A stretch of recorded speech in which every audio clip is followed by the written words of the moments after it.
Infinity Games Podcast. The pants are off. It is time to record. That record button, though. Yeah, dude. Tasty. Nom nom nom nom nom nom nom. Tell the people what you're nomming on. What I'm nomming on? Nomming I don't on. know. What does it count as? Is it Thai food or is it Chinese food? Yeah, the Thai? I'm gonna go with both. It's Asian food. I don't mean to That offend, works. but I'd rather paraphrase and say Asian food as opposed to say Chinese or something and it be horribly wrong. It's noodle based. It's Noodle and fried rice. So I mean, give it that what you will. has the appearance of food. Assumedly, you can consume it. Exactly. And I put it in my body and it gives me the energies. then the poops. Indeed. Poops is part 2. If you're not pooping, it means you're not eating, which I feel sorry for you because eating is life. Or you're a Barbie doll and you don't have any holes. True. Which, impressive. Lol. Anyways, I'm Jukeboxhero, I'm KelryxsKing. and this is episode 11 of the Infinity Games podcast. If you have Snake any eyes. feedback, if there's anything you want us to listen to, talk about, if there's anything that we didn't mention but you thought we should have, let us know on Infinity Games Podcast, that's our Facebook, and Games_podcast, that's our Twitter. Tweets. Nom nom nom nom nom. Yeah, that. Welcome to our new segment, Infinity Foods Podcast. Welcome to the social eating part of this podcast. Yes. Excuse me while you listen to me chew for 45 minutes straight. Oh dear Lord, please don't. Nom. Fuck. So we're gonna No. talk about we're talking about stuff and things and stuff. Yeah, stuff and things that may or may not be mechanics. Indeed, of the workshop variety. Yes, they come from video games. 'Cause, segment time. Yep. Mechanics Workshop time. Welcome to Mechanics Workshop. I almost forgot the name of Yeah, it. that in case. The mechanics workshop's been on and off. We haven't been doing it lately because we've had other segments taking up the time. That's okay. This time, Yeah, we're right. talking about knockback in video games. Which everybody hates. If you tell me otherwise, you're a liar. It's the fucking devil. Indeed. Particularly in Castlevania.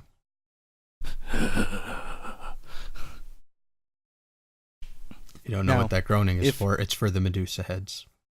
And literally only the Medusa heads. Everything else, okay, fine. You throw an axe at me, it hits me, I fall, whatever, that's fine. A bat, eats my ass out from under me, okay, I fall over, I trip, I get it, but a fucking Medusa head.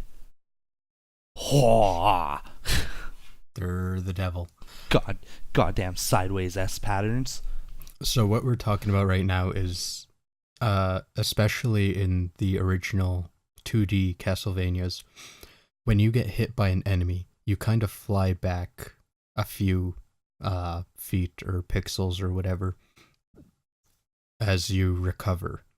And while you're flying back, there is no way to move or control yourself in any way. So with the Medusa heads, often you'll be like on these precarious one block floors that you gotta jump to, and there's a bunch of holes in between, and they'll hit you and they'll knock your ass back into a hole.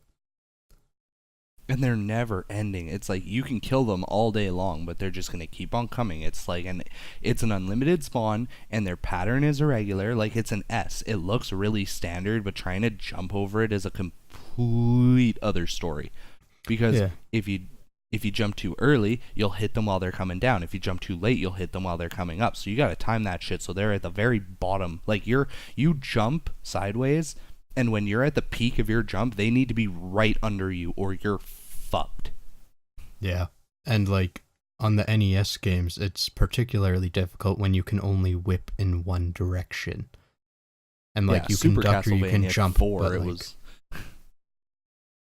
Yeah, Super Castlevania 4, you got like the dangly whippy thing where you just kind of hold it in front of you and jiggle it around. And or just or just like hit them as you're jumping over them, or hit them if they're above you, or whatever. Like, you could hit in any of the 8 cardinal directions, so it was like, man, fuck you, Medusa heads. Sounds very dirty. Lol. Can't fuck Medusa, man. You turn to stone. Oh, just put a paper bag on her head. Either that, or, you know, Ray Charles could have fucked Medusa. He probably did fuck Medusa. Quite possibly. I believe it.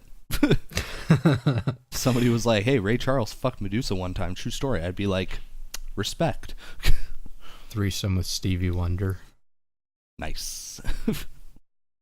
Jeff Healey goes and gives her a reach around or something. Who else is a blind musician? I don't know. That one guy from that one anime. Anyways, you got another example of their... Actually, hold on a second. The fucking knockback, because I mentioned this before, in Castlevania Symphony of the Night is fucking the worst. Like, oh, it's terrible. It's... Because it's the same as all the games before, but because the movement and the way you move has changed so much, it feels... I don't know, like you're kind of taking a step back, like it's bad game design to keep it in. Yeah. It's later in the game, like, because slight spoiler warning, later in the game you get access to like different animal transformations and stuff like that, and you can technically cancel the knockback if you go into one of your, like, if you get hit and then immediately like transform into a bat or whatever, it'll cancel the knockback. But I mean, it's one of those superficial things. It's like, it's not necessary unless you're somehow about to fall into a pit. But then again, I don't think pits aren't really the death of you in Symphony of the Night. I don't think there are any insta-kill pits, because half the time if there's a pit, it just means that you'll fall down. Yeah. I can't remember if there's a single, like, you fall, you die. So. I think I remember encountering one, but maybe not. Yeah, but that's kind of what I mean. So, like, to keep the Medusa heads and the knockback and stuff is just kind of like horse shit. Yeah, I don't understand why they bothered. It's more annoying than anything. Just like, give me, just put in a you got hit animation, give me some invincibility frames, and let me go on my goddamn way. Yeah, let me blink 3 times and get over it. Mm-hmm. Anyways, your example? I was gonna say that there are examples of knockback being used in good ways. For example, if you watch any speedruns of any kind, I definitely advise looking into like the old Mega Man games on NES, like 1, 2, 3, 4, whatever. I don't have any specific examples. I don't have like the speedruns memorized. I don't have them on autoplay in my brain. But there are a lot of examples of the speedrunners using the knockback and the invincibility frames to either clip certain jumps. I've seen them clip through walls a couple of times to trigger glitches and skips and the like. So there are instances of shitty knockback being potentially beneficial if you know how to abuse it. But for the most part, Mega Man plays the exact same as Castlevania. There are a lot of times where you're going to get hit and end up getting pushed into a pit, or you'll literally bounce into another enemy, or you're about to make this tough jump that it's like pixel perfect and you get hit and you fucking fall down. You got to try and make the jump again. Like, it happens and it sucks and it's awful and I hate it. Yeah, and I think it's even worse in Mega Man, just because of the difficulty of that game to begin with. And just Mm-hmm. there's way more single block jumps and pits and stuff where that's just, You it's the death of you. what I think we definitely need to mention is Ninja Gaiden 2. Ninja Gaiden on the NES is Yeah. awful. It's awful. That was the one I was trying to remember because the nerd did it. Yeah, the nerd has this huge thing about it. There's one point where we've mentioned him in multiple videos because he is a god to us. We grew up watching him when we were little Jukebox Hero and little KelryxsKing. I was Kelryx Prince at the time. That's how young I was. So like we grew up watching the nerd, right? Like it'd be every month he would come out with a new video and we'd be on that like white on rice or brown on rice, depending what kind of rice you eat. I don't judge. But Gun rice? yes. Personally, I prefer Purple wild on rice rice. with like the long grains. That shit's fucking awesome. But so the nerd did a Ninja Gaiden video, and it's like they're infamously difficult games. Like they are fucking ruthless. Which I mean, we've talked about the NES and difficulty on the games before. This is nothing new to any of you who've seen multiples of our videos, but the simple fact is Ninja Gaiden's a ruthless bitch, and its knockback is so bad that the nerd jokes about it in his video. He gets about halfway through his video and he's like, wait, what the fuck is that? That's a health bar. I have a health bar? Because literally every time he got hit, he would gravitate into the nearest hole. He'd be facing forward. The hole would be in front of him. He would get hit and fall into the hole in front of him. Instead of getting knocked backwards, he would somehow get shot and then triple flip forward into a hole or something.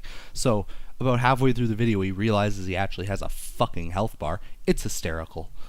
Yeah. And then there was that one point of a level that he reached where it was like, fucking, he drew lines across the screen and it's like, all of this, you can get hit. And it never stops because they always respawn. Are you sure? I feel like now you're talking about Silver Surfer. Well, he did that in Silver Surfer too, but he did it in, maybe he didn't draw the lines, but there was a point in the Ninja Gaiden video where it was like, oh no, you're right. Flying shit, and then like two You're enemies, and one throws it, and he's just like, this is all the area where you can get fucking hit, and I think he had to like glitch to get past it or something.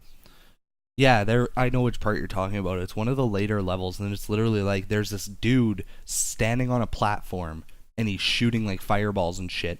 And so if you jump, it needs to be absolutely perfect because there's like bats flying through the air, and there's a guy that spawns behind you. So you either need to jump and somehow perfectly time your jump so that you're able to kill the bat as you're flipping and then kill the guy while you're coming down and somehow still land on the platform. You need to either have a power up that you can use to kill the guy and then jump and kill said bat and land on the platform, or what the nerd did is you have to like, if you like just slowly inch off the screen so the dude disappears, occasionally, like once in a while, he'll actually just disappear. He'll vanish and he won't respawn. Because if you kill him with like a shuriken or something and then walk off screen, he'll respawn immediately. Like he doesn't stay dead. So the nerd had to just glitch him out to actually get past that part. It's complete bullshit. Yeah. I still fucking love Ninja Gaiden. Oh, it's so fun. It's like the best wall jump mechanic in any game ever. Agreed. I don't know. One, I feel like NES games helped shape my semi-masochistic nature. yes. And it's kind of funny because most of the games we've just mentioned were like NES classics. Because I can't think of a single 3D game that has knockback. Like I said, I had one in mind. Like I wanted to fucking talk about it, and I literally cannot remember what the Christ it was. It was Destiny. It was Destiny, but it's not. It's borderline knockback. That's why I probably forgot about it. So there are a bunch of different species of enemies in the game. There's the Fallen, the Hive, the Vex, and the Cabal are the main four, and then later on like the Taken and the Siva Fallen get introduced, but I won't bother. So the Cabal are these like really gigantic like turtle type looking motherfuckers, right? Like just huge, like covered in armor, really tanky looking guys. And one of them is called a phalanx, and he just has this gigantic shield. He's a total pain in the ass. Either you have to shoot him in the hand so that he flinches so you can shoot him in the face, or you just have to like fucking fire a rocket or something, or get behind him or something. He's annoying. So there's this annoying glitch that happens in the game, because if you get close up to them, they can hit you with their shield, which of course it'll hurt you and it'll push you backwards a little, you know, like any shield bash in any game should do. Right. So every once in a while, some bullshit will happen and they'll hit you with the shield and you'll literally fly across the map so fucking hard that the impact with the wall kills you. Wow. That's harsh. Fucked. And like I know nothing of Destiny. it's a lot of fun. But I'm gonna get into that a little. It is, because I won't ramble too long, but there's a mission you can do, like a specialized mission called a Nightfall, and in year 1 in original Destiny, if your whole fire team, if all 3 of you died, you got shot back to orbit and you had to start the thing from the very beginning all over again. Ugh. So it was fucking hardcore, and I can't tell you how many times me and like buddies got cheesed out of winning because one of those fuckers, like, we'd be running to like res each other or whatever, and one of those fuckers would punch us into a wall. It happened more than once, and we were fucking livid. Like, it sucks. The challenge is real. The challenge is bullshit. Yup. So we're gonna wrap this up, and I'm just gonna give 2 quick nods to some other NES classics that had knockback. The first is The Legend of Zelda. Whenever you get hit, you kind of bounce back a little bit and flash. And in that game, it was kind of beneficial, because if you could imagine you run into like an Octorok or some shit, if you didn't bounce back, it would just continue to drain your life until you died. Yeah. Yeah. And the second one is Contra. Not necessarily a knockback from getting hit, but if you die, you could do a little backflip and then lay down. So it's the knockback in Contra is like an overkill kind of thing, because Jukebox and I have been playing it before, and of course you die a lot. Like, it's inevitable. You're gonna die unless you're some kind of speedrunning god or whatever, and you know all the spawns and shit. But like, you get hit, you die, and then you do a backflip, and like, I've backflipped into a hole or off a cliff or something a couple of times, and I'm like, really? I wasn't dead enough already. Like, thanks. You know what it is? You know what the knockback in Contra is? What's that? Fucking death. It's fucking death insurance. Like, so that bullet went straight through his brain. The entire back of his skull is gone, his brain with it, but we're gonna throw him off this mountain just in case. That's almost like in like Breath of the Wild or Skyrim or GTA or anything with ragdoll physics. You fucking die and then you just tumble down the hill. I can't tell you how much and then 3 years that later shit you can actually resume. That shit made me so mad in Breath of the Wild. Right? So mad. I was like, get the fuck up. Yeah. Especially if like you weren't actually dead yet. It would like hit you and you'd be like, okay, great, let's stand up, let's kill him. And then 5 seconds later he finally stands up and is like, oh, I don't even care anymore. And then you get fucking hit again, or you eat another guardian laser or something. I'm just like, fuck me, okay. Yeah. That's bull. It's any whore. I think we're done with this. Any whore. So we're gonna touch very briefly on games we've been playing. It's time for games we've been playing. For Jukebox and I both, I think the main thing is Duel Links. Yep. Right? So this is the most I've played in like 3 months. Yeah, same. So what I'll touch on super quick is if you have a PS4 or a PS3, actually maybe not a PS3, they might have said fuck you last gen, but one of the free games of the month is Killing Floor 2, which is kind of a wave, a mob a mob zombie wave based game. Like if you've ever played Call of Duty Zombies, it's essentially the same thing, but it's an entire game based around it, and it's a ton of fun. Yeah, sounds like Serious Sam.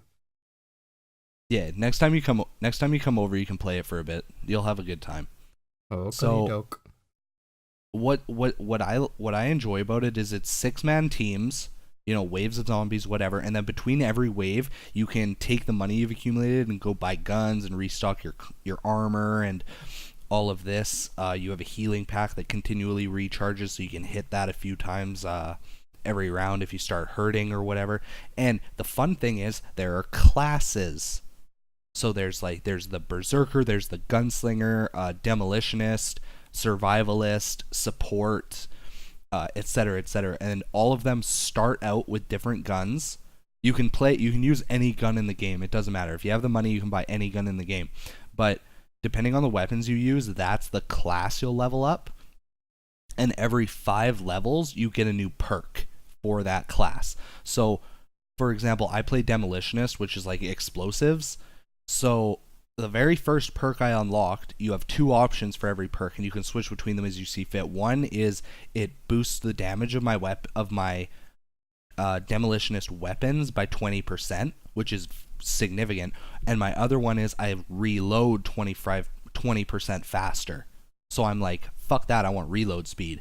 And then my second perk, I was able to equip it so that if I hit you directly with an explosive weapon, like if I shoot a grenade launcher and I hit a zombie square with it, it'll do an extra 30% damage. And so it's awesome because the more you level up your classes, the more OP you get, which is standard. So it has like a slight RPG element. So what's the name of this game? It's free. It's Killing Floor 2. It's free. It's on PSN. If you have a PlayStation, go pick it up. Get it. It's free. It's cool. Not. It is. It's a lot of fun. I don't know if there's split screen co-op, but regardless, next time we chill, me and you will play it for a bit. It's a good time. I can dig it. Yes. So I have a Duel Links story, so I'm gonna let Jukebox go first because he insisted that he had a Duel Links story, so I'll let him go first and see if I can top it. Well, it wasn't a story or anything. I just wanted to talk about the championships and stuff because fuck the championships. Right? Oh God, fuck the championships.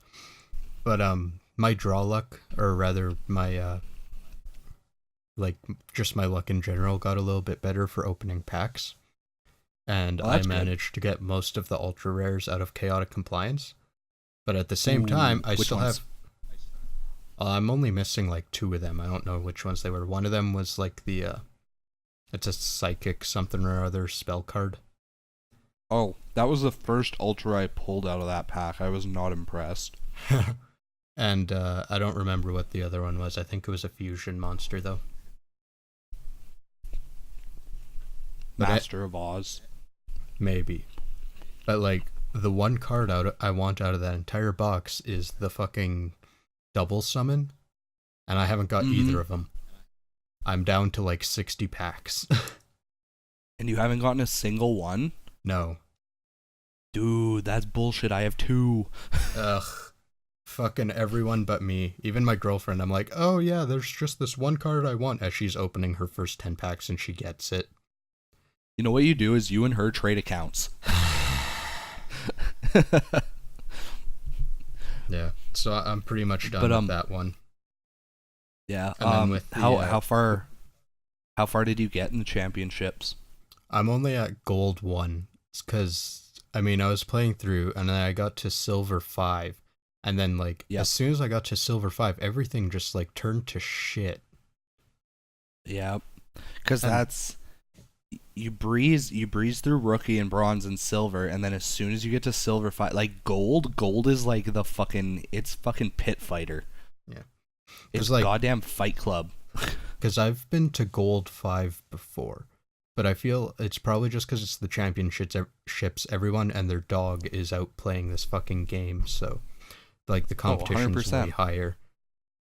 But after I got to silver 5, it just felt like there was nothing I could fucking do. So I dropped down to silver 3, and then for I don't know, the next like 20 battles, like literally the next 20, I switched between silver 3, silver 4, silver 3, silver 4, silver 3, silver 4.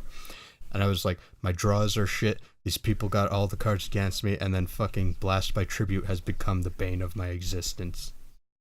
I actually, fun story. No, not fun story. I got hit with that the other day, and it was bullshit because I econned to steal my opponent's monster, and they Blast by Tributed their own monster. I was like, fuck you. That's bullshit.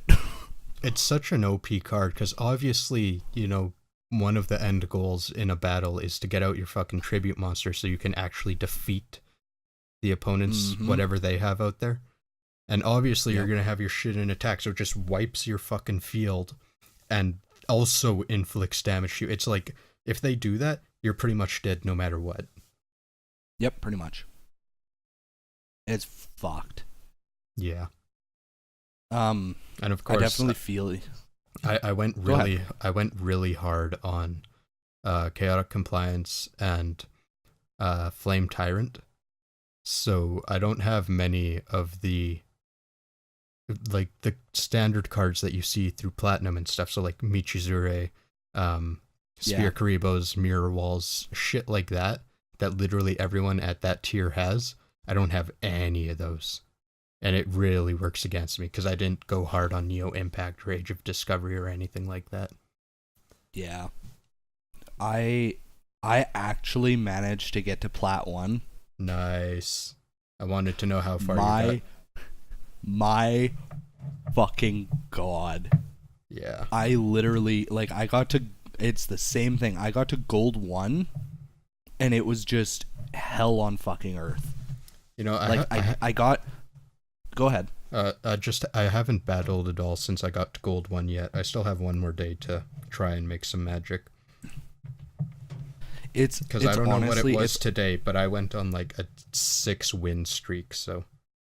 Because it's not like my deck is totally horrible or anything, it's just, my god. It's 200... excuse me. It's 200% luck of the draw. Yeah. Like, no fucking joke.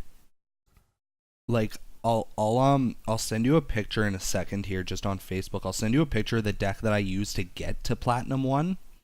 And literally, like, I got from Gold 1 to Gold 3 without much issue.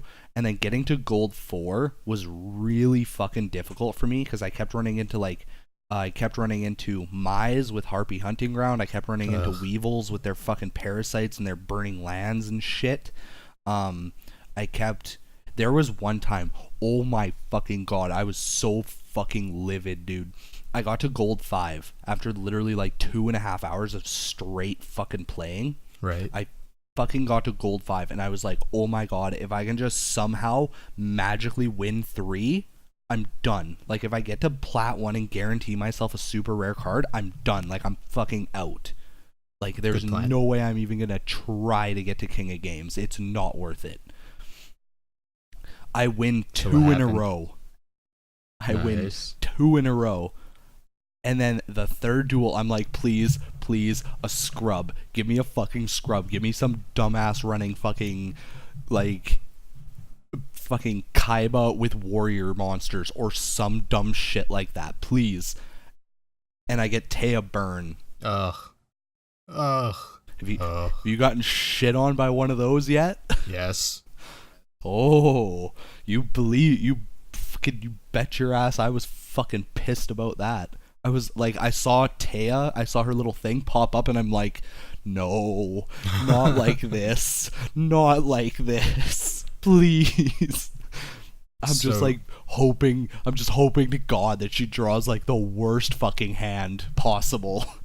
I'm gonna pretend for 2 seconds that you got beat by Shady Penguin, because apparently he got to King of Games using Taya Burn. He did, but he was at like Platinum 3 and he felt bad about it. He felt really bad. He put a video on YouTube apologizing for it. Like, I know. I'm still gonna pretend that he's the one who beat you. So, haha. I wouldn't have even been mad. I would have been like, Shady, I love you. Oh God. So what happened after that? Did you have to play much more to get up there again? After that, I I lost 2 more right after that. Ouch. Went back down to 4. Yeah, went back down to 4. Won 2, lost 3, went back down to gold 3. Won 6 in a row. Jesus. Won 6 in a row. And then lost 3, went back down to plat 4 again, and then won 3, lost 1, won 3, and I got to plat 1 finally. Nice. So which I was like, which card did you get? I haven't picked one yet. No? What are you thinking of? Because I'm waiting until the Yugi event is over, or almost over, because if I can get another Gamma out of him, then I don't need to use my super rare on a Gamma. But if I don't get a Gamma off of him, yeah. But if I don't get Gamma off of him, then I might use it for a Gamma, but I'm honestly thinking I'll probably get Union Attack. Because Union Attack is just like, it's the universal god card to like farm the other legendary duelists and stuff. Where do you get Union Attack from? From Yugi. Oh. It's a super rare drop. Figures. And I haven't gotten a single one. Like, not Yami Yugi, like Yugi Moto, right? Yeah. I don't have one either. So it's like, yeah, me either. The only reason I even have a Gamma is because they set it so that if you play 15 duels against him, you get a Gamma. That's the only reason I have one right now. Yeah, I'm working on that right now because I forgot Yugi was a thing and it ends tomorrow, and I only have 8 duels in on him. Yeah. Yeah. Which is unfortunate. But, it's also weird because I didn't think that I had 15 duels with him. Yeah. Like, I feel like I just got beta for like doing 7, and then like literally I feel like it was only 3 duels later that I got Gamma, and I was like, wait, what? Well, you get beta for winning 7 duels, so if you lost some in there, maybe that's why. You're not wrong. You're not wrong. That's very true. Yeah, I might have been on like my 12th duel or something by the time I had won 7. Yeah. Yeah, you're probably right. But which character do you use to get to plat 1? Yeah, like which character and which whatever the special thing is. I'm sending you a picture of the deck I used right now. I used Mako. Okay. And I built a water deck, and literally me winning was 100% dependent on getting Levia Dragon out. Because if I got Levia Dragon out, I pretty much won every time. There was pretty much nothing they could do after that. What special skill did you use? Mystic Depths, just so everything had extra attack points. Plus, you need Yumi on the field to use Levia Dragon's effect. Cool. Like, there was one duel. This was after I lost like 3 in a row. And I was just so fed up. And I had one duel where I literally started a hand with... I got like the perfect starting hand.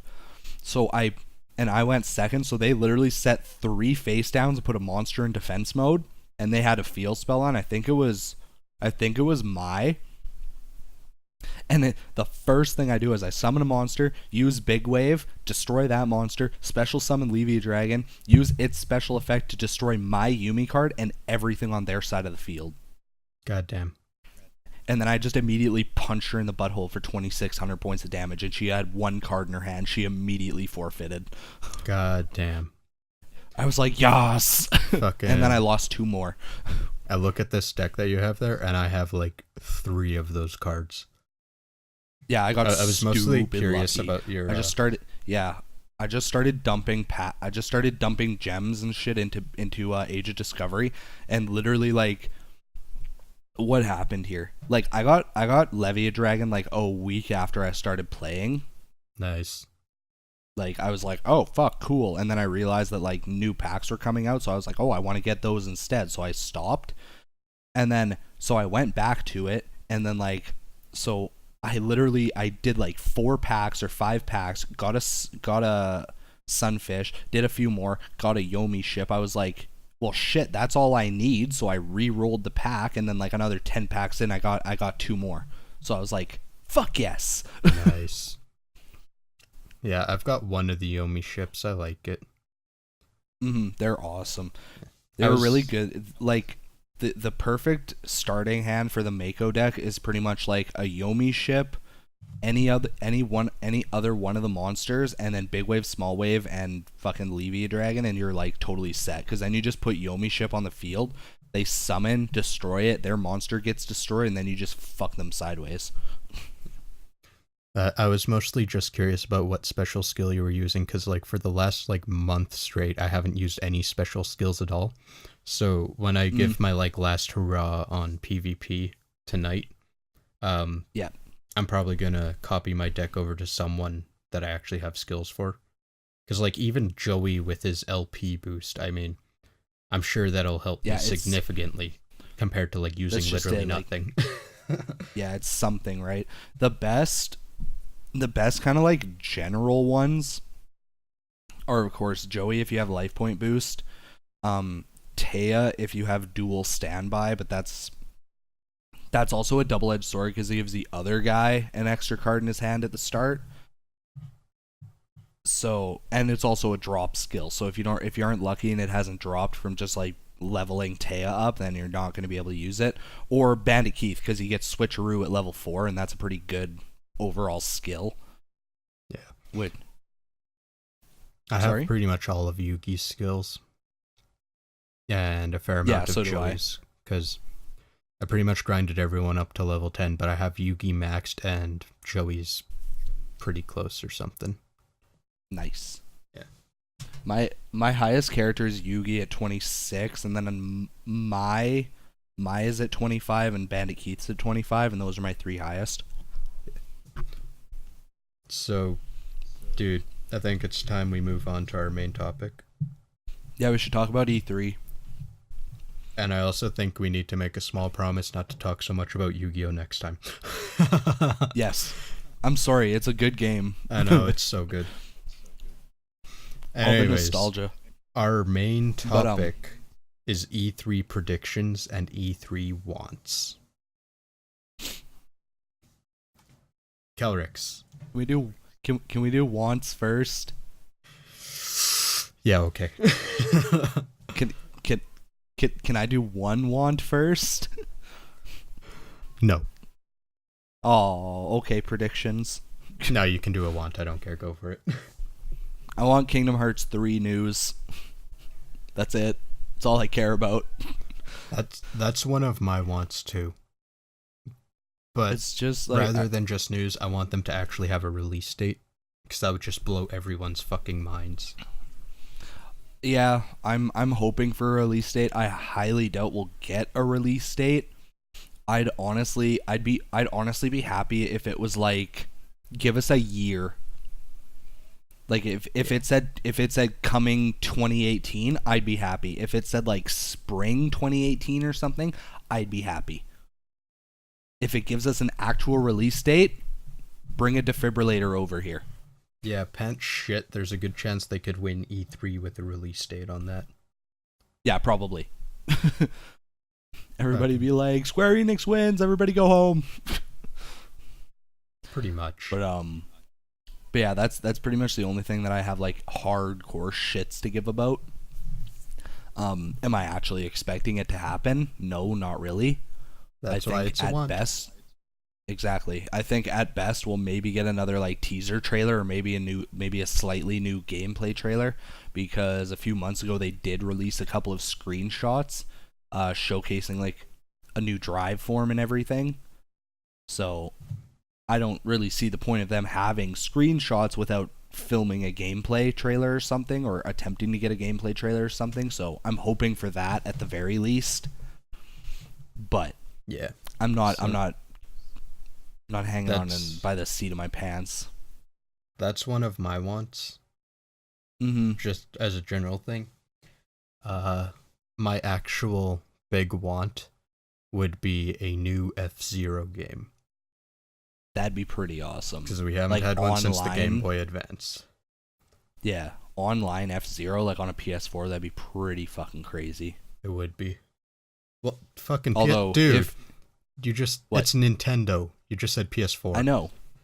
I know, but I can dream. Good luck with that. These are wants, Jukebox. They're goddamn wants. Whatever. Give me more reason to buy a Switch. Yes, please. But yeah, no, online F-Zero would be pretty awesome. I'd be really excited for that. Fucking F-Zero because we haven't got one, and then Mother 3. Because that'll happen. Actually, I wouldn't be that surprised. No, if I'm they pretty finally sure, decided to put it on Virtual Console, like translate it and put it on Virtual Console, I wouldn't be surprised either. because I'm pretty sure they got a new trademark out on that. It might have been something else, but I'm pretty sure they got a new trademark on Mother 3. And because they released Earthbound Beginnings, which was the NES one, and then actually Earthbound on the Virtual Console like a year or two ago or whatever, I mean, it's just one more step to get like that. Because it wasn't Mother 3, it was Eternal Darkness. That's what they renewed the trademark on. Ew. I remember you mentioning that. Gross. What's gross? Eternal Darkness. I don't horror. Oh, I fucking want that. But I was gonna say, because just like it's still cool to want Mother 3. Honestly, I think they're stupid for not just jumping through the hoops to get it translated. Well, see, I mean, they're fan translations. Yeah, and Pay they said somebody they for can a fan use it. translation. No, dude, there's already a really good fan translation, and they said if Nintendo wants, they'll give it to them. Well, fuck. There you go. Yeah. Nintendo's I also feel dumb. that Nintendo's Honestly, stubborn enough that like I feel they're stubborn enough that if like they actually wanted to translate the game and release it, they'd make their own translation rather than taking some third-party, technically illegal translation. Oh, probably. I don't know. Like, thanks for wasting time. Please give us the game. Because the thing is, like, I don't understand Nintendo from like a profit standpoint. For example, they could have made a shit ton. We talked about this last episode, or the episode before, I think, and it was pretty sure it was last episode because we were talking about the NES Classic. Yeah. But like we deducted, like we hardballed that they probably could have made anywhere from 50 to 100 million extra dollars if they just made a few more of them. Yeah. And it was the same with Amiibos. If they had just made Amiibos more readily available, and they just, by all means, keep some of them exclusive. Keep Rosalina as a Target exclusive. Keep Shulk as a GameStop exclusive. Like, do that. That's fine. But just give us a little more, a few more of them, And immediately they're making a shit ton more money because there's more of them being bought. And then it'd be the same with if they got Mother 3. They put that on the eShop for $10 to $15. People are going to lose their goddamn minds. Yeah, even if it's just like a small faction of people, I can't imagine whatever small-ass team they have to use to get this game on the Virtual Console would cost enough that it would be prohibiting. Exactly. They like no matter what, they're probably going to make a boatload of fucking cash. They're just too stubborn and lazy to actually go through with it. And you'd think they would have given in by now. How many interviews can you find with Reggie Fils-Aimé that I guarantee you could, every fucking interview he's ever done, he's probably been asked about Mother 3. When are we getting it? Oh, we haven't talked about it. We have no plans as of yet, blah blah blah. Like, fuck off. Give us Mother 3. Yeah, there's literally just the one where someone asked him and he's just like, "Oh, we're listening, don't worry." And that was like 6 years ago or something. Yeah, but I can't imagine it's a rare question for him. What actually worries me a little bit is because we knew that there was supposed to be GameCube on the Virtual Console. They just hadn't released it yet. But I think Nintendo might be getting a little privy to like how much their HD remasters make them. Like boatloads of fucking cash. So they might rethink that and be like, let's just release this HD Master Edition or whatever instead of a $10 Virtual Console version. Yeah. So we may not actually get that. What I think would be really, really cool, like they would never do it, but I think it'd be really cool if they did the entire Earthbound trilogy, or the Mother trilogy, and threw it on a Switch game. It'd be so great. I'd buy it. I don't even have a Switch. I don't have money. Oh, yeah, I'd buy it. You'd be balls deep. You'd be at the corner of the street on fucking in the North City there. You'd be like, I need some dude would pull over just out of curiosity, be like, dude, what the fuck are you doing? I need money for Earthbound Trilogy. He'd be like, me too, man, me too. And then you just have a buddy on the corner with you. Yeah. No, I will fucking shit money to get it. I will find myself a way to poop to money. shit gold so I can buy that game. Yeah, no kidding. But are there any more like hardcore like wants that you want for E3? None that I can really think of. See, it's a weird thing because for like the past 3 E3s, I couldn't give a single shit about what Microsoft or Sony was doing. Yeah. It's just like always been Nintendo, because Nintendo's the only company I see actually doing stuff worth giving a fuck about. Yeah. Because like the other ones, it's like, oh yay, here's this game, here's that game, whatever. Half the time they're third party. But Nintendo's like, oh, here's this actual exciting thing, not just a game. Mm-hmm. There are a couple of other wants that I have that also tie into my predictions, because I really want more news on God of War 4. And I want news on God of War 4. I want like a release date for God of War 4. I think it'd be awesome if they had like gameplay for God of War 4. That'd be decent. And that also falls into my predictions, because they revealed it last year at E3. Right?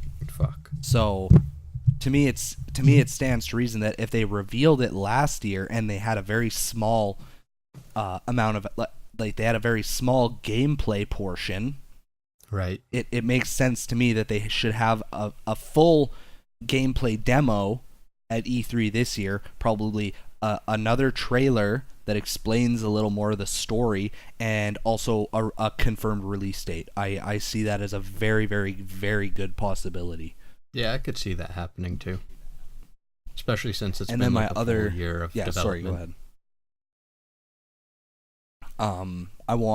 I also want more Final Fantasy VII remake news. See, I'm again, almost positive we're going to get that, so I didn't make it a want. Yeah, exactly. Well, the thing is, because right now Square Enix is fighting. They're fighting with Kingdom Hearts 3 and Final Fantasy VII remake. Like those are their two big things right now. Yeah. So, in my head, I can't help but feel like if they give us Kingdom Hearts 3 news, we're probably not going to get any Final Fantasy VII news, and vice versa. Like it'll be one or the other. You know, I feel like they're large enough that they could make those two. Like at least Final Fantasy 15 is out of the way, so that's just one less thing to worry about. Exactly. But, like those are their two big games that they're working on right now, but that doesn't mean they're not working on other things like Project Octopath and whatnot. Exactly. Probably so another Bravely game. Probably. I would not be mad about that. I loved Bravely Default. I loved the second one too. But anyway. And then my last like want for E3 is I want more Destiny 2 news. Oh, you're like gonna get it. Oh yeah. Well, the thing is, I want news I haven't seen yet, but I also don't want Destiny 2 news because I don't want, like, I already know these all fall into prediction as well. I already know that we're getting a release date for the beta, which I'm excited for because I already have my beta codes. Nice. But, so, like, I want Destiny 2 news, but I'm torn because I want Destiny 2 news, but I don't want Destiny 2 news because I'm afraid that if they release too much of it, then it's going to take away from the main game, because that's what a lot of people had an issue with in the first one. Is in Destiny 1 vanilla, it's like you had 4 planets. You had Earth, you had the moon, planets, quote unquote, don't crucify me. But okay. You had celestial Earth, bodies. The moon, celestial bodies. Yes, thank you. The Earth, the moon, Venus, and Mars. And that was it. So when they released the beta for Destiny 1, of course, everybody lost their minds. Everybody thought it was fucking amazing. But the problem that they did was you could play through, to my knowledge, I didn't play it, you could play through the majority of Earth and the first mission on the moon. So immediately you're getting slightly more than a quarter of the entire game in just the beta. That's too much. Yeah, I agree. And it really siphoned. That's why a lot of people, they got Destiny, they loved it, it got crazy reviews, and then like a month went by and everybody was like, there's nothing to do. And I'm like, well, it's not that there's nothing to do, it's that you already did a quarter of it 2 months ago. Right. You know? So... And it's just like, oh wait, DLC. And I know from what you say, their DLC is fucking amazing, but like, to have to, carry people over to that DLC, there needs to be more content in the initial game. Agreed. And you can't release too much of it in a demo. Yeah, a lot of people burn Destiny at the stake for how they did their DLC, and I agree to an extent because we got vanilla Destiny, and it was good. It was. Don't, like, people bitch and moan, but what is the end of the day? What? Yeah, that, whatever. But I got it. At the end of the day, Destiny 1 was still a good game. And then you paid $25 for a season pass, which is, it's not, that's standard. It's better than Star Wars Battlefront's $80 season pass. No kidding. I mean, that's one thing. I'll touch on this very quickly. That's one thing I've never understood about the gaming community is you'll burn one game at the stake. You'll burn a good game at the stake for witchcraft and shit, for, a good game with average DLC at an okay price. But then there are people who are still praising the new Star Wars Battlefront like it's the greatest thing ever, when it's a trash fucking game with absolutely nothing to do after you've played it for 2 hours, and the season pass is the same price as the fucking game, and it doesn't help. Like, the DLC doesn't help. It didn't make the game any better. It was like, oh, here's your $20 DLC packet. You have 2 more heroes that you'll get to play with, once every 3 matches, and you get 1 more map. Like, whoop-de fucking do. But there are people where it's like, oh, Battlefront's amazing, Battlefront's the best, and oh, Destiny sucks. And I'm like, do you fucking hear yourself? But anyway. Fuck people. So what Destiny did is, they gave us too much in the beta, and then the vanilla was good, but it was still lackluster for the people who'd been like following Destiny since Bungie started like talking about it. And then the first DLC drop that we got was absolute trash outside of the new raid, which is still like not one of the better raids. It's good for nostalgia, but it's, as far as it plays, it's not awesome. And then the second DLC thing dropped 4 months later or whatever, which I thought was really good. I had a lot of fun with it, but a lot of people were just super pissed off that there wasn't another raid. And I'm like, in their defense, the main like bad guy of this DLC is harder than any of the fucking raids. But right, I digress. And then the Taken King comes out for $40 DLC. Everybody's like, oh my god, it's so fucking expensive. And I'm like, alright, but you need to break this the fuck down. We're getting a brand new quote-unquote planet area to explore. We're getting another raid. We're getting a new type of enemy. We're getting like 4 new strikes. We're getting a bunch more DLC maps. The entire weapon system gets overhauled. Oh, and the big mamma jamma, all of our classes get a brand new subclass. Like, that sounds worth $40 of DLC to me. Yeah. So... And then the same thing happened when Rise of Iron came out. Everybody was like, oh my god, it's so fucking expensive. And I'm like, oh my fuck. Again, we're getting an entire brand new area to explore. We're getting a bunch more strikes. We're getting a shit fucking ton of brand new weapons and armor and shit.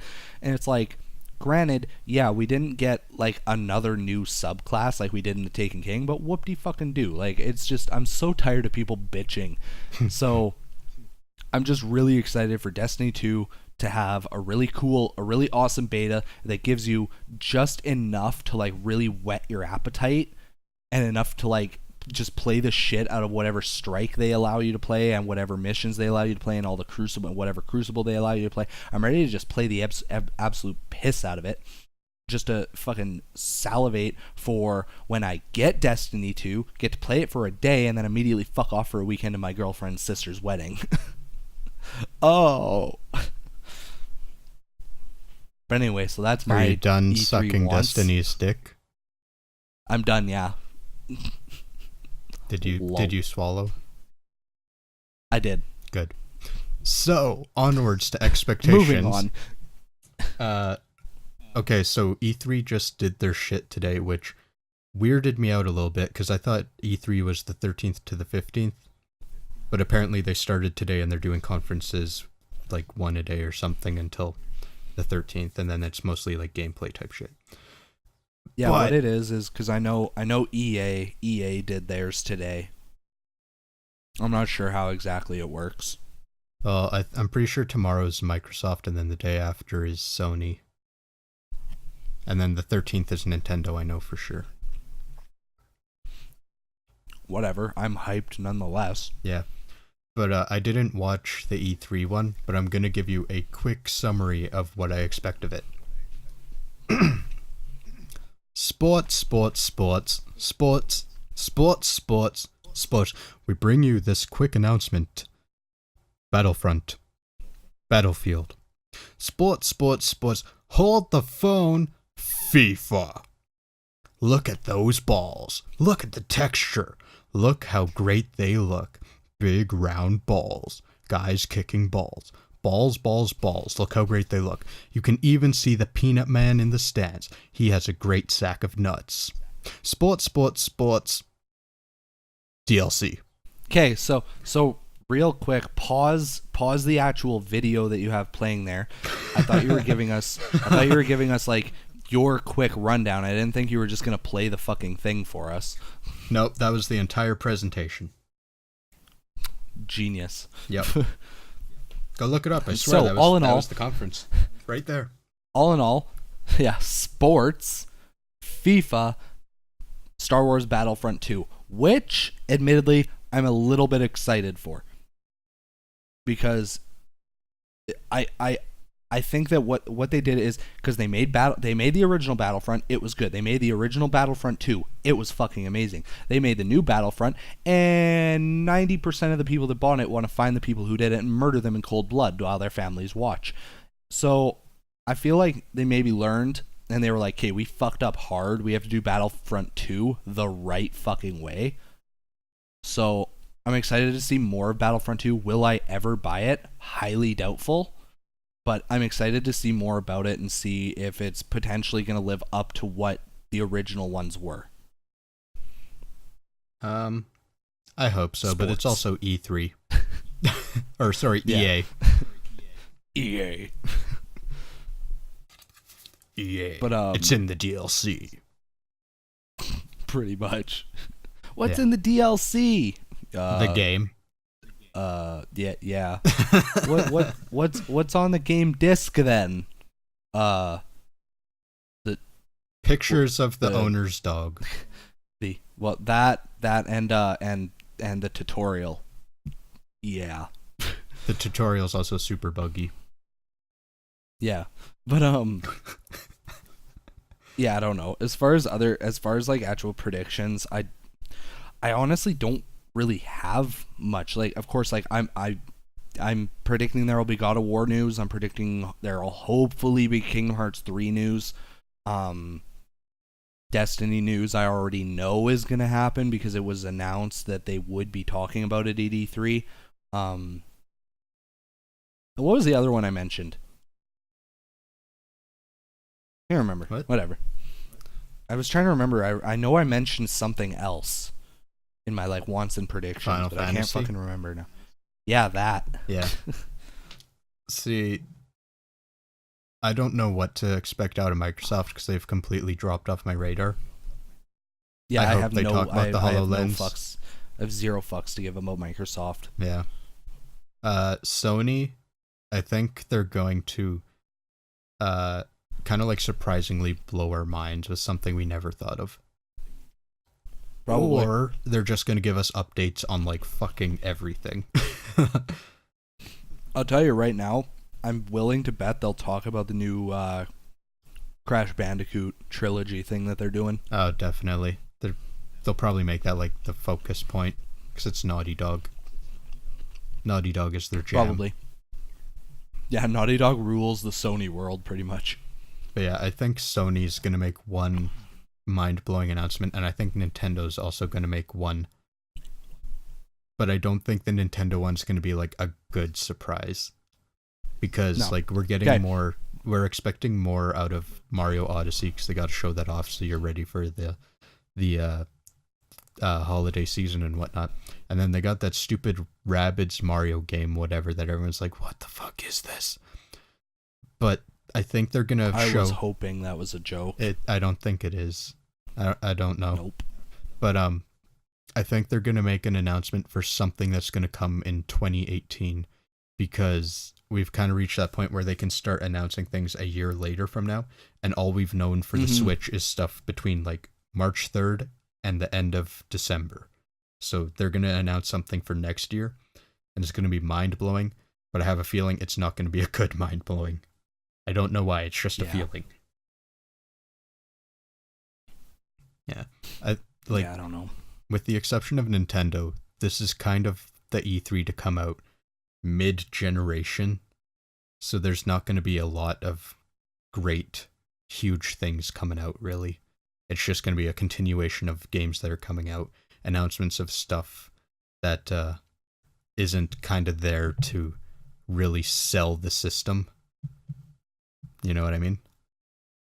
Yeah. I know there's going to be Ni no Kuni 2, which I'm excited for. I hope they still worked with Ghibli on that. I'm also excited to see something about Xenoblade Chronicles 2. And also, I read something the other day that absolutely killed my hype for one of the Switch games that's coming out. What's that? Fire Emblem Warriors. Oh. I literally don't care anymore. Why? Because it hurts to say there are the only characters in that game that will be playable are from Awakening, Fates, and Echoes. Is that like for sure 100% like it confirmed? Was confirmed. I read it. Yeah, I read it the other day. Ugh. That was like our number one fucking do this thing. Yeah, so I literally just do not fucking care anymore. If I can't I'm just so tired of it. Like, yes, Awakening and Fates are the ones that, like, Awakening specifically is the one that, like, really blew up in the West. Yeah. Like, I understand that. Like, hype Awakening up. Like, that's your baby, right? It's like, congrats, you got your fan base back, but remember the guys who were the first in your fan base. Oh, sorry. Scratch that. I'm wrong. It's characters from Shadow Dragon, Awakening, and Fates. As well as a few original characters. But still, I'm pissed. Like, obviously they're going to have Marth in there. Marth is the staple for Fire Emblem. He's the fucking hero king. Like, I get it. But I'm just so fed up. Like, fucking show some goddamn love to the main to the main game that first came to the West. Like, give some love to Lynn and Hector and Eliwood. Yeah, I need Lynn. I need Lynn in my goddamn game. You know what's going to happen is they're all going to be DLC, just like with the Zelda Hyrule Warriors. Yeah, 100%. And it's like, I'm not doing it. And if they do it like Hyrule Warriors, they're going to get some really obscure shit, and you're going to be like, wait, what? That guy? Right? Like, ooh, I always wanted to play as Agatha. Like, fuck you. Like, I feel sorry for you, bro. Yeah, so I do not fucking care about Fire Emblem Warriors anymore. I just don't. Yeah. I don't even care if it's like, I don't even care if they show off like a really, really awesome gameplay trailer at E3 and they announce like that their very first DLC package is going to be from the first Fire Emblem and it'll have Lynn, Eliwood, and Hector. Like, I don't care. I'm not doing it. I'm not buying it. Yeah. You know what'd be pretty great? What? If they stopped making Warriors games and started making like consoleized versions of these games. Well, that's just it. Like we need a main series Fire Emblem on the Switch. Yeah. And for anybody listening who's like, "Oh no, Fire Emblem games need to be handheld." Let me direct your ignorant attention to Path of Radiance, which was a goddamn wonderful masterpiece, and Radiant Dawn, which is one of my top 10 games of all fucking time. And every Japanese game that we didn't get that was on a console. Exactly. I mean, so yeah, I don't. We just we kind of it's like even look at like Tokyo Mirage that would have, you know, a consoleized version each generation, because once they started coming to the West, it was GameCube, and GameCube got one, and then the Wii got one. Yep. And probably the only reason the Wii U didn't get far enough to get one is because it didn't sell well enough for them to justify it, because they were making the Switch, which they knew was going to be a much bigger success. And still, the Wii U did get Tokyo Mirage Sessions, which not a Fire Emblem game, but right. It had enough. It still had enough elements, and it had like the weapon triangles and all that good shit for me to consider it as like a Wii U console Fire Emblem game. It counts. It's close enough. Yeah, close enough. You know, I just remembered something. What? I'm pretty sure they're making Smash Bros. a port for the Switch. Oh, I wouldn't be surprised. So the more I keep remembering these other games, the more I think there's not actually going to be a big announcement from Nintendo. I think we need to, because I know we gotta wrap this up in a little bit here, but I want to quickly touch on Pokemon Direct that just happened last week. We need to quickly touch on that because it broke so many fanboys' hearts, and I am a god of predictions. Yes. Because I told Jukebox, because we were talking on the phone, and I was like, "Oh, by the way, there's Pokemon Direct tomorrow," and he's like, "Oh yeah, it should be good. What do you think's gonna happen?" And I was like, "Well, we both know that everybody and their mother wants either Sinnoh remakes or Pokemon Stars, but we both know that's probably not gonna happen." Right. So I said to Jokebox, boom, new name. No, I'm just a huge joke. I said. Yeah, he is. In fact, no. Damn he's a cool guy. I love him. He's my bestie. But Besties I said to life. Jukebox, and I quote, give or take a few words because I don't have an eidetic memory. I said, I feel like we're getting a Pokken tournament port. That is probably going to be the main focus of Pokemon Direct. And then we're probably going to get like a little 30-second snippet at the end of Pokemon Direct about whatever new game it is. Yep. And I said, I was like, I don't know what it is, but I doubt it's going to be Pokemon Stars. I highly doubt it'll be Sinnoh remakes. It's probably going to be some shitty fucking spin-off game. So, and I mean, I was half right. Pokken Tournament DX. Whatever, I don't really care, but it makes me a little sad and scared for how many Wii U remakes the Switch is gonna get. Yeah, I'm also pretty worried about it. I feel like it's gonna get really overloaded with remakes. So, from a collector standpoint, it's gonna devalue anything I get for the Wii U.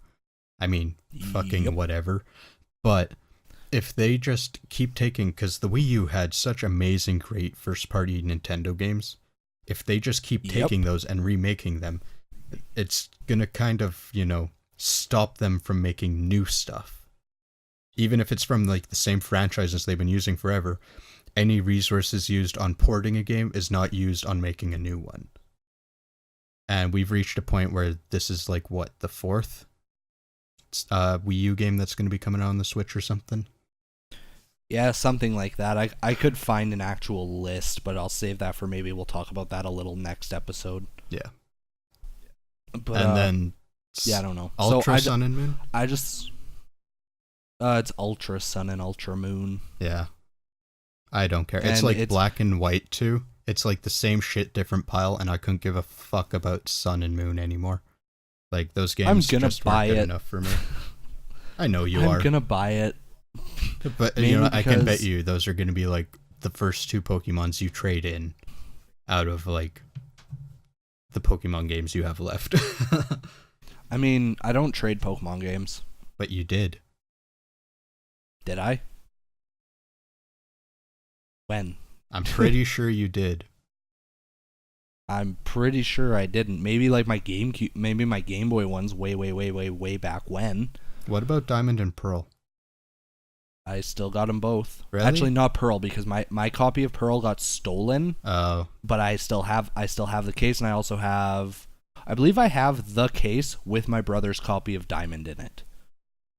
That might be what I'm thinking of. Because I could have swore that you traded in Pokemon games. Like, if you had Black and White or something, you got rid of one of them.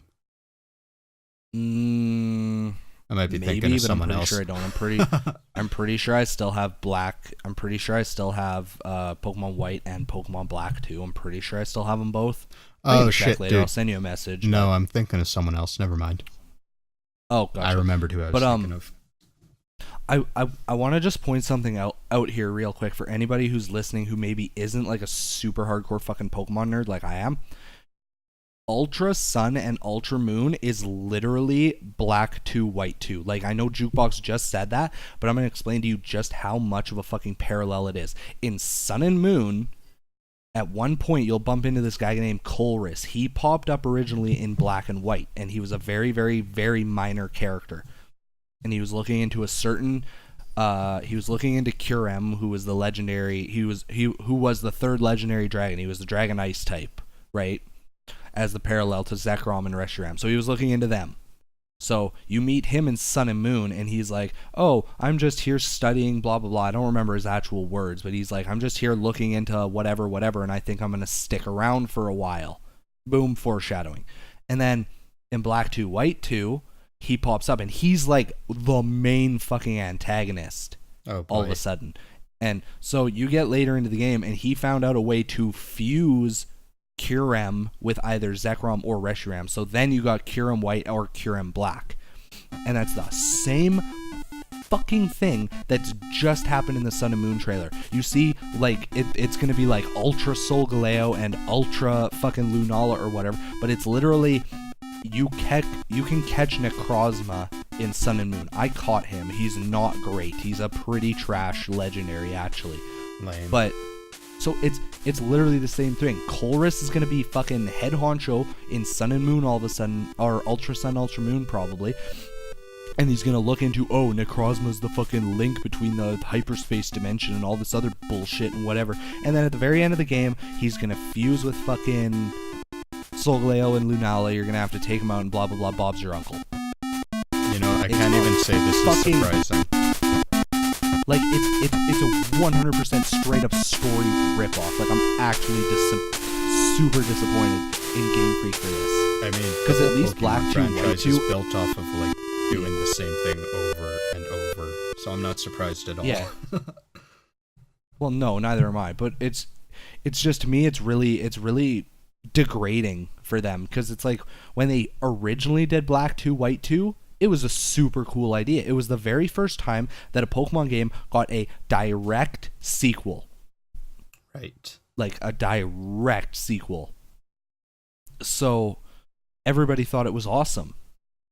Right? Whereas now, it's like, I guarantee, because of how hard Sun and Moon got ragged on for not having gyms, in, like, you know, the other stuff that it did that was kind of fucking annoying, I guarantee Ultra Sun and Ultra Moon is going to come out, and because a Pokemon League was established in Sun and Moon, there's probably going to be gyms in Sun and Moon too to match the Pokemon League, etc., etc. It's probably going to be all the same trial leaders that are now just gym leaders. And, like, you know, so I don't care, I'll buy it, because if there's gyms good, then the good part of Pokemon is back. But, like, I'm just really disappointed with how they were like, what should we do? Should we do like a third game like they've literally been wanting for the last 4 fucking generations? Or should we just, you know, do something different? And then some idiot at the table's like, let's do Black 2, White 2. And somebody's like, that's awesome, print it. Yeah. Yeah, I'm not looking forward to it.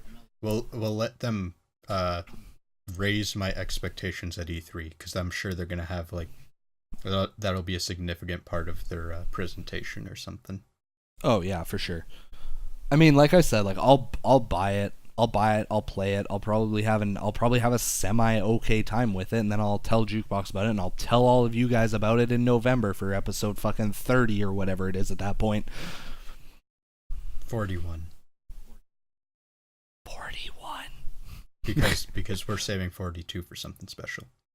Can we take Yeah. a moment to laugh at all the people who are butthurt that they're not getting 4th gen remakes? Yeah, that. I don't know.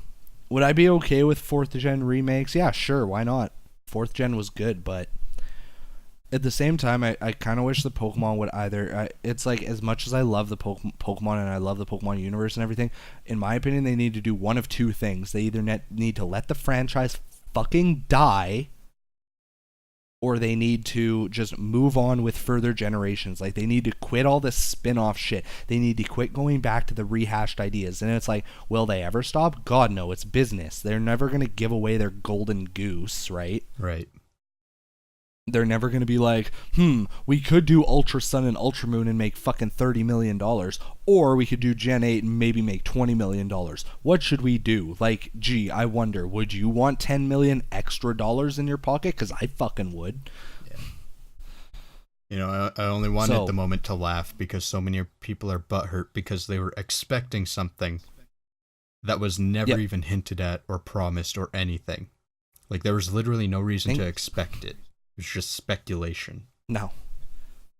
It's you know how it is. Like, I love all the memes that you see about Pokemon, especially how it's like, oh, my fucking starter my starter in Sun and Moon started with Tackle, which is a physical move, and Water Gun, which is a special move. Physical special split happened in Gen 4. Gen 4 remakes confirmed, and I'm just like, are you fucking? I'm not gonna lie. Oh no, I'm serious. That shit happens all the time. Ugh. All the time. So stupid. It's funny though, like people don't do it to be serious. There are some people who will actually like go digging and they'll find like actual like subtext in the game. Like they'll find like some like really fucking obscure character hidden in the middle of buttfuck nowhere that like mentions or talks about something that is like directly relatable to Diamond and Pearl or something like that, or something. It's like, I heard there's a Pokemon that controls time. Let's battle. Well, and a little like, more Illuminati vague and out of the way than that. Yeah, pretty much. But it's like there are people who actually go digging for like actual like potential Easter eggs and teasers to like for Game Freak to be like, haha, if you found this, like you might be onto something. Just saying, wink, wink, nudge, nudge. But for the most part, every single gen, everybody's like, I want this, and then all of the internet trolls will go to fucking work and they'll find just like the stupidest, most random shit, and they'll be like, Gen 4 confirmed, blah blah blah, blah blah blah. So like, stupid. It's fucking hilarious though, because I know for Alpha Sapphire and Omega Ruby, there were a lot of people that were playing X and Y. Okay. And they get to a part where there was like a good amount of like water or whatever. And they'd be like, oh my god, so much surfing, Gen 3 confirmed, or whatever. So stupid. Right? Like, it's fucking hilarious, though. They're honestly really funny. I love seeing that shit on, like, Instagram and stuff. For Oras, I really liked all the memes about, like, horns. Because the music in Gen 3 was full of horns, and it's like, the day before it announced, and there's just a dude chilling, and then it's the next day, and he's fucking on a trumpet blowing out his eye. But anyway, yeah. Yeah.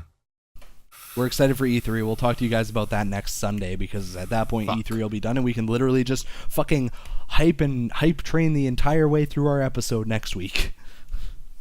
Yes. The nerd boners will be real.